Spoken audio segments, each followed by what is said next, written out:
I'm good. How are you? I was saying, look at Randy Rosenbaum with his Madonna headset. I know.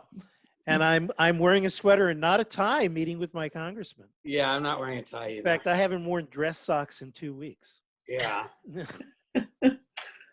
So good morning. I think Morning. in to respective time, why don't we start? I think, Todd, you mentioned there are 28 people on the call at the moment. Something along those lines. Thank you so much, everybody, for participating in this. Obviously, necessity is the mother of invention, and Zoom telephones are the stock to buy at the moment. So we appreciate Congressman and Zahn joining us for this gathering to just, first and foremost, thank you, sir, for the work that you have managed to do to pass an important stimulus bill that includes the arts and culture. It's been incredibly important to us. And I think given the relative level of distress that the arts community has been experiencing as a result of this, it's going to be incredibly important for our continued vitality as a sector. I wanted to begin, Congressman, by giving you an opportunity just to give us an idea of, what's the environment now as far as stimulus packages, support of the arts, what's on the horizon. If you can just sort of brief us on what's going on in your world. Yeah, absolutely. Thank you, Randy, and thank you everyone for being on the call. So a couple of things, this third stimulus was really our third response to the coronavirus pandemic. Our first package really focused on fortifying the healthcare system, and so it was very focused on testing. It was very focused on accelerating development of a vaccine and treatment and protective gear.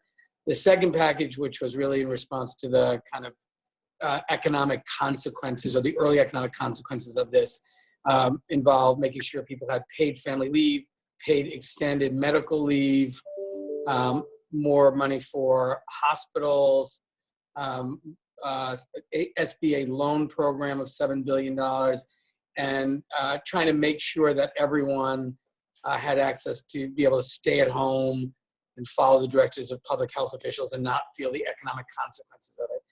This third package is, and the second package, the president proposed initially $1.25 billion of new money.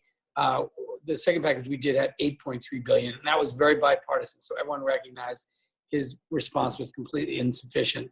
We then began work immediately on this third package, which we just passed, which is a $2.3 trillion package, has a lot of really important stuff in it to help families get through this recovery, extensions of unemployment, an additional federal unemployment benefit, coverage for all workers, so members that are contractors, self-employed, part of the gig economy, part-time workers, even people who had a contract that ultimately didn't go forward because of this. It's very, very flexible. We also added a $600 additional federal unemployment benefit, so really expanded that significantly. We made, a number of other, obviously lots of important investments in hospitals, in restoring the national stockpile for ventilators, PPEs, and a whole bunch of stuff. But for the arts and cultural community, we included in that bill a total of, make sure I get the right number, total of $75 million in additional funding in the National Endowment for the Arts, a total of $75 million in the National Endowment for the Humanities, and additional money through the Museum and Library Services program. For Rhode Island, that's about $418,000 for NEA, for National Endowment for the Humanities, and $424,000 from the National Endowment for the Arts. Probably more importantly than that, because that's a modest investment, all of the SBA programs, with a few small exceptions, are available to nonprofit arts and cultural organizations. Those include things like an immediate $10,000, up to $10,000 grant where you can self-certify, quickly online and get that money right away for utilities and rent and things just to keep an arts organization open. Loans that are completely converted to grants if they're used to retain employees. So there's a lot of really good stuff in the SBA. You know, we did a huge investment in the Small Business Administration to help small businesses, one of the biggest areas of our investment. And so we're planning, I'm hoping it's going to be Thursday, but we will let you know, Randy, to get it out to everyone. We're going to do a webinar to help arts organizations and small businesses understand how to actually access this money. There's one thing to provide it, but if people don't get it, it's not useful. Yeah. And the SBA is committed to making this as easy as possible. A lot of the lending can happen through your local banks. It's just 100% guaranteed by the SBA and then converted to a grant, so you don't have to worry about a backlog at the SBA. We did that intentionally, but we're going to plan a webinar so that they can walk through this in some detail and also so people can ask questions. But there's a lot of really important help in that. And the last thing I want to mention is that we are preparing our 5th package, and we've already begun that work. The speaker has heard from me very directly about the importance of arts and cultural organizations in terms of kind of getting through this pandemic and a time of, you know, very heightened mental health issues and the role of the arts in kind of calming our souls. And this is going to be a really important time to really invest in a significant way in the arts. And the other place where I think you'll see some additional, which there's a significant additional investment, is in after school and summer learning, which obviously arts and cultural organizations play an important role. And I advocated for a significant plus up in that area because we're gonna have to make up for a lot of lost time that kids are doing distance learning, and using that out of school time and summer learning is gonna be really key. So I think arts organizations should be thinking creatively, as they always do, kind of intensifying and deepening their role in that out of school time and summer learning space, because there's a significant additional set of resources in 21st century and summer learning programs. So, so we're back at work at this 4th bill. So if there are things that you think we should be conscious of or should be included in it, please let me know. I'm as a member of the Democratic House leadership, I use my role to advocate very directly for arts and cultural organizations and for small businesses, and the leadership bill in any way that I can. So that's my opening comments. That's awesome. Thank you so much for being such a champion for the arts and culture, and also for the people of Rhode Island. We're deeply appreciative, and hope we can provide you with the information and support that you need to do that. I thought I'd just put this in context before we hear from a couple of speakers. I'm going to share with you some information about what the, this should be on your screen now. According to Americans for the Arts, which has been gathering information throughout the country, the total reported financial impact to date on arts and cultural organizations has been about $97.7 million. Many organizations have canceled events. The number of lost audience members are calculated at about 54.2 million people. And here in Rhode Island, as I do the magic of, here we go, about 110 organizations have responded to the Americans for the Arts survey that we have put out to the community. Total reported financial impact at this point of over $1 million, with lost audience members of close to 18,000. So this has had a significant impact on the community. We've asked a couple of arts leaders in our state to talk to you and to you about the impact that this has had on their work, their livelihood, their community. And so we've got 4 of them keyed up. I'm going to start with our good friend Stephanie Fortunato from the city of Providence. Stephanie? And my good friend. Hi, Congressman. Thank you Stephanie so much for your support and your thoughtful consideration of arts and culture as an important sector as you're putting together these packages. It's nice to see everyone, actually. Nice to see everyone. I know, you were responsible for making arts, culture, and tourism a cabinet level position at the City of Providence. So I don't need to tell you all of the ways in which arts, humanities, creativity, and design are important to our local economy and to our sense of place and who we are. But this COVID-19 has been a radical upheaval on so many different levels. I'm sure you remember the Americans for the Arts and Economic Prosperity studies that we have done, which show the significant impact that nonprofit cultural organizations in particular have on our economy and their audiences. But always been an interesting thing because they've always been precarious in the way that they're supported in communities. And I think that this global pandemic has really shown the ways in which there are some structural issues there. It's also shown some beautiful, beautiful offerings from our artistic community, all different traditions, really pointing to community resilience. And so I think there is something very bittersweet actually in all of the offerings from our artists in this moment, knowing how vulnerable we are individually.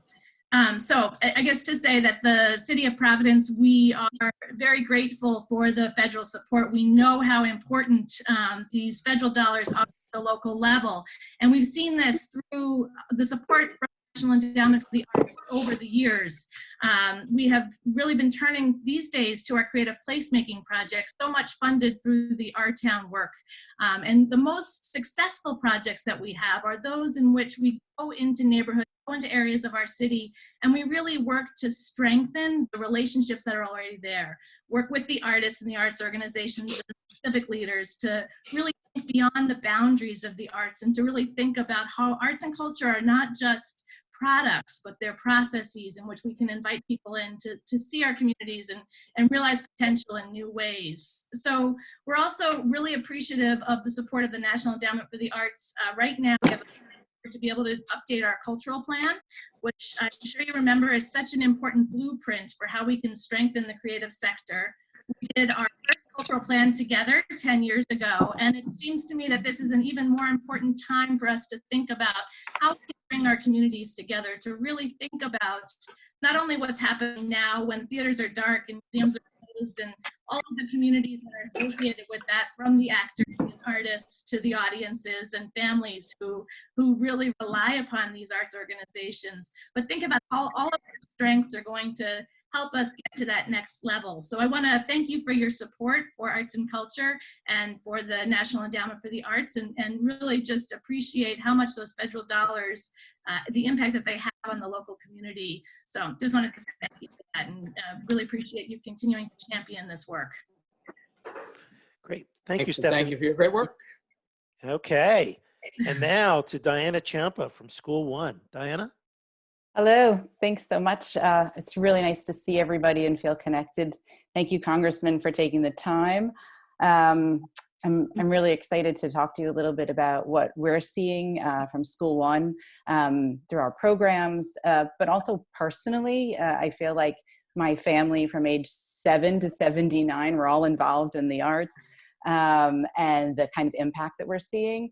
So one of the things that we're most worried about at School One are these older adults that we've started working with through our intergenerational programs, and thinking about them in terms of not just attendees in the arts, but as learners, as participants. And when we think about education and the arts and working with people of different ages, not to forget those older adults. We're seeing that isolation, the feeling of invisibility of those older adults, the anxiety is getting ramped up, that impact of emotion and mental health. And we're already looking at ways of adapting some of our programs for them. But I'm thrilled to hear that you're already thinking about and advocating how the arts are going to start to bring us together afterwards. Thinking about not just those K through 8 and after school, communities, which are really important, but also thinking about some of those older adults. We're hearing the kind of negative impact of some of the language about those older generations being disposable. And I feel like the arts can play a really important role in bringing them back, and helping us as we rebuild connections to different communities across Rhode Island. So I'm absolutely thrilled to be able to kind of voice the anxiety that some of those older adults are having, and to think about ways that as, artistic leaders, that we can start to connect them back in. So thank you so much. And thanks for advocating for Rhode Islanders and for the arts, and thinking ahead a little bit. Great. Thanks, Diana. And Thank you, Congressman, Diana. and No, John, and I think you're right. There's a tremendous amount of anxiety. I'm sorry, there's a tremendous amount of anxiety, but I think there's a particular vulnerability for older Americans, not only because of the health complications that this virus can present, but this notion of, if we're going to start rationing healthcare, somehow they're not as valued, and it's just awful. And Congressman, thank you for picking up on the fact that I forgot to mention that this should be more of a conversation as opposed to us just presenting to you. So feel free to say or anything you want. Razan, the same thing for you. I'm not shy, Randy. No, I did know that, but I have my instructions. This has all been put together by the amazing Todd Trebor on our staff. Yes. So kudos to Todd for everything that he did to organize this. Okay, moving on now to Doris De Los Santos. Doris. Hi, Doris. Hi. Nice to see you. Well and sound. I would like to echo the comments that have been made about the appreciation towards you and your work in your office. We couldn't expect less. And also to RISCA for putting all those together to continue advocating for the importance of the arts in Rhode Island. I was thrilled as well to hear in your opening remarks how you have also, again, I shouldn't expect any less, thought about K through 12 education and the role that it can be played not only during school time, but also during out of school time. So I'm pleased to hear that as a person that led the work of implementing the first arts policy in the Providence Public Schools when I was there. But also I would like to emphasize the importance of finding connections between generations. As Diana mentioned, the elderly community may be receiving the worst end of this pandemic because of the rhetoric that is in the public, unfortunately, and how they are being perceived as a generation that can be disposed. And so bringing Apply here, I know firsthand the work that Hiker Ground International is doing, led by Henrietta, and how she has expressed to me how their elders are feeling traumatized and isolated.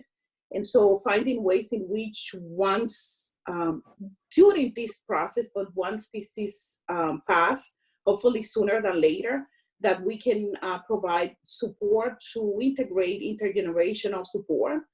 And of course, I have to talk about my ethnic appeal with respect to making sure that minority groups, as a Dominican, as a Latina, I know how critical the role of the arts plays in our communities.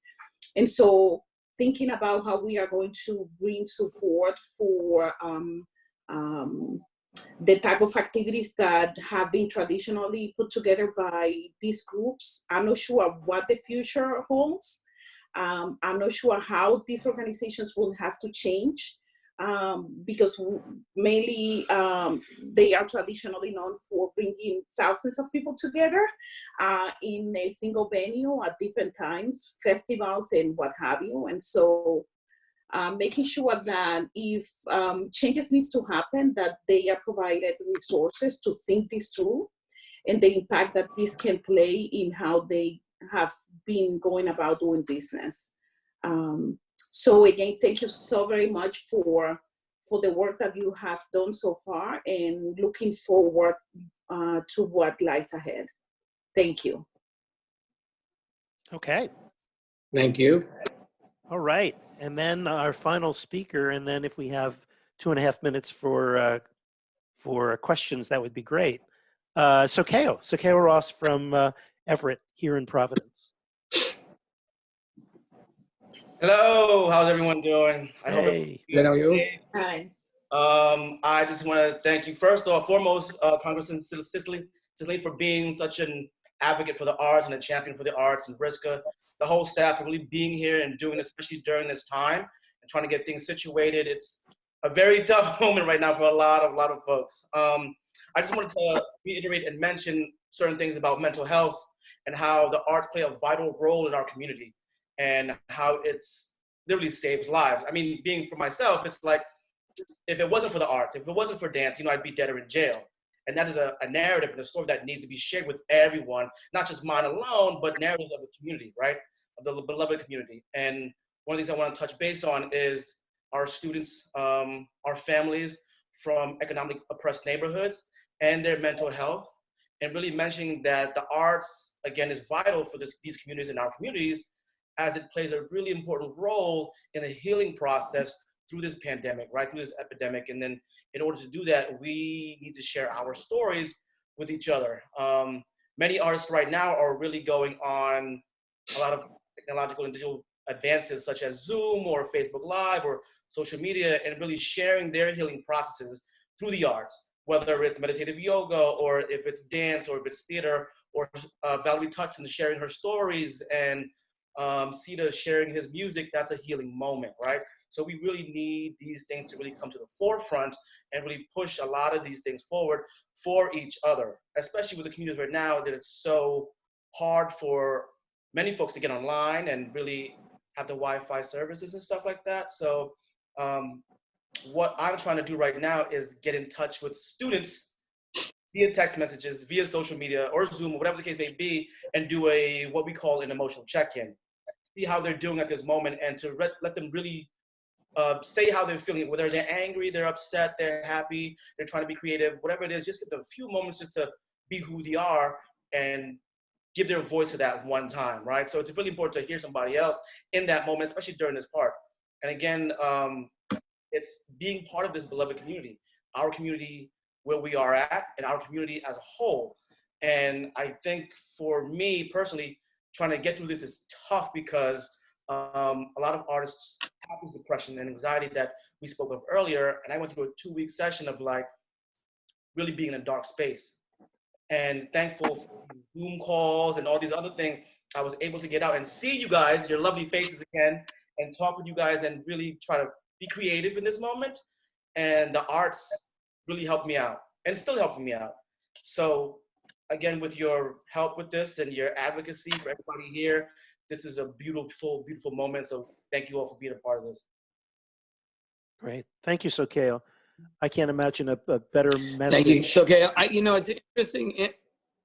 Thank you, Sokeo. Randy, it made me think as Sokeo was presenting, maybe you're already doing this, but it'd be great to think about Riska maybe hosting a site for artists to do that sharing so that Rhode Islanders have a place to go if they want to do meditation, if artists who are willing to share their craft in a kind of healing way, playing a guitar, whatever it is, maybe it'd be, useful to create a site that, and I'm happy to help in any way that we can, that Rhode Islanders could go to, that would not only reinforce the arts and a lot of the arts as a healing, importance of Riska and funding the arts in moments like a global pandemic. Actually, we just, at Governor Raimondo's request, put together a series of recommendations, one of which is bringing together a directory of all of the online resources that artists have been contributing to, whether they're sitting down and doing an impromptu 3 or 4 minute performance on a regular basis. Sokeo mentioned Valerie Tutson, who's doing a daily storytelling presentation online, and several artists are doing that. And what we can do to encourage more and more of that kind of exchange, both one-way and two-way, with people who are now under stay-at-home orders. So And maybe if you put that together, if you share it with the congressional offices or share with me, I'll make sure everyone gets it. We can send it out to our lists, which I think would be really valuable. that would be great. We would need every help you could provide. Yeah. We've got approximately 3.5 minutes left. Okay. Can we just anyone- ask No, go ahead. Dan, is there anything that I mentioned Dan be sharing in the arts community knows about? Sorry, you were breaking up a little bit. I think he Dan, asked. I think you're on mute. Zan. Dan? Sorry, Congressman. Dan, there you are. I'm saying, is there anything that you want to raise in this meeting that I haven't raised that's important? Just to build off what you said is, as the grants from the stimulus package get awarded, please keep us in the loop about, the direct impact that it'll have in the community. Something that we'd love to be able to continue to highlight when we see this to fruition of its impact. So I'll make sure to stay updated and keep me in the loop as well. Absolutely. This is Doris. Thanks, Dan. I would like to reemphasize what you said at the beginning with respect to making these funds available, but making sure it's as important as making sure that communities throughout receive the information on how to access these funds and these programs. Yeah. Oftentimes, information, unfortunately, doesn't get to the most needed communities. I know that you are a champion on that, but I just want to make sure that that's stated for the record. Totally. And the Yeah, state arts, no doubt. the State Arts Council has also been hosting daily Zoom meetings for individual artists in the afternoons, for organizations most mornings. Actually, I think it's 3 times a week for individual artists now, and an opportunity for us to convey information about how unemployment works, how the SBA loans work, those kinds of things. And we've been getting a lot of good information from congressional offices like Congressman Cicilline's. Any other questions for the Congressman? Great. In the minute and a half we have left? If you do, feel free to Continue unmute. doing good work. Continue making us proud. Thank you. I just want to say 2 things quick, Randy. Is number one, just be sure that as we're developing this 4th package, let us know. I mean, the obvious stuff of National Endowment for the Arts, National Endowment for the Humanities, after school are kind of easy stuff. But if there are other things that are important, just be in touch with me. And the second thing is just to let all the members on this call and all of your communities know that my office, my district office is, people are working, mostly teleworking, but please call us if you have a problem with anything, whether it's an unemployment issue, whether it's a small business issue. Like we're here to help you, and we'll figure out how to do it. 729-5600 is the office number, and please reach out to us if we can be helpful, or if anyone needs help on anything. We're here working really hard to be sure that we mitigate the consequences of this pandemic for Rhode Islanders. Yeah, your district staff has been extraordinary. Jacob and Chris and everybody has been just terrific to work with. They're great. Plus, you've got art on display in your office. Yes, beautiful art. Yes, indeed. Thanks Thank you to. again. Okay, so thank you, everyone.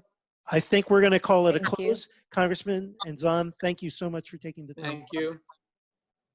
Okay, bye now. Bye.